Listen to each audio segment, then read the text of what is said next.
그럼에도 불구하고 지금 이 국민 대다수의 우려 많죠. 하지만 당정 지지율의 영향은 좀 미미한 모양새입니다. 어제 나온 윤석열 대통령 긍정평가는 오히려 30%대 중후반으로 좀 올라가는 그런 모습이었고요. 박 교수님 어떻게 보십니까?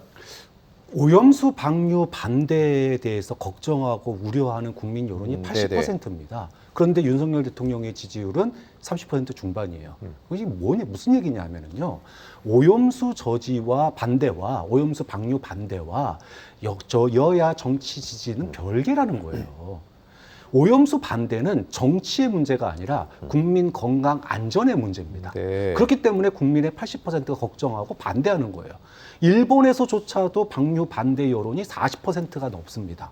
이게 무슨 얘기냐 하면 방류 찬성하냐 반대하냐 이것만 보는 거예요. 그에 따른 정치적인 득실만 보이는 겁니다. 지금 여야 정치인들에게는 그 득실만 보이지 마치 야당이 이번 기회에 총선용으로 뭔가 하기 위해서 야당이 부채질하기 때문에 국민의 80%가 반대한다. 이게 김기현 대표가 바라보는 시각인데 거꾸로 바라보는 거예요. 국민의 80%가 반대하기 때문에 야당이 어쩔 수 없이 지금 떠밀려서 방류 반대 결의안도 내고 뭔가 해야 되는데 할 수 있는 게 없으니까 길거리에 떠밀려 나온 겁니다.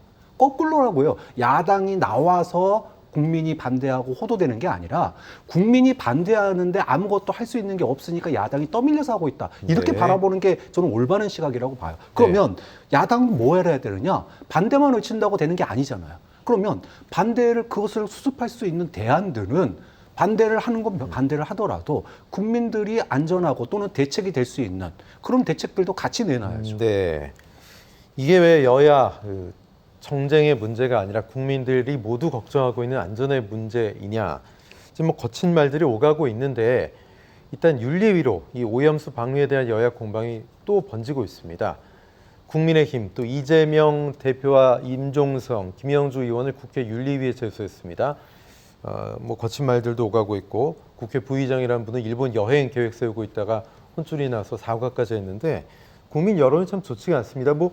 뭐 이게 제소하는 게 어떤 솜방망이 처벌이 나옴에도 불구하고 퍼포먼스처럼 돼버린 것 같아요, 박 교수님. 그러니까 이제 제소를 해도 네. 거기에 따른 윤리위의 강한 처벌이 있으면 예. 제소를 신중하게 할 겁니다. 그런데 제소를 해서 윤리위에 제대로 된 처벌을 받은 사례가 예. 없어요. 의원직 제명 단 한 명도 없었습니다. 그리고 중징계도 없었습니다. 그렇게 놓고 끽해봐야 지금 30년 동안 한 번 있나 두 번 있나 그 정도예요. 네. 자, 이렇다면 윤리위 제소가 하나의 퍼포먼스에 불과한 그런 정치적 행위가 돼버리지 않았느냐. 정치인 국민들이 정치에 대한 혐오가 이런 것에서 또 단적으로 드러나는 부분이기 때문에 윤리위 제소를 무기로 쓰지 말고 정말로 윤리위에 제소되면 여야가 머리 맞대고 그에 맞는 제소를 하든지 아니면 윤리위 제소의 조건을 강화를 해서 정말로 그 제소에 걸맞는 결과가 나오도록 하든지 법을 바꾸든지 아니면은 정치인들의 여야의 의식이 바뀌든지 둘 중에 하나는 바뀌어야 되는 거 아니겠습니까? 네. 아니 근데 이게 저는 이제 이재명 당대표가 이제 돌팔이 과학자라고 그 말을 했다는 게 윤리위 제소의 이유지 않습니까? 네네.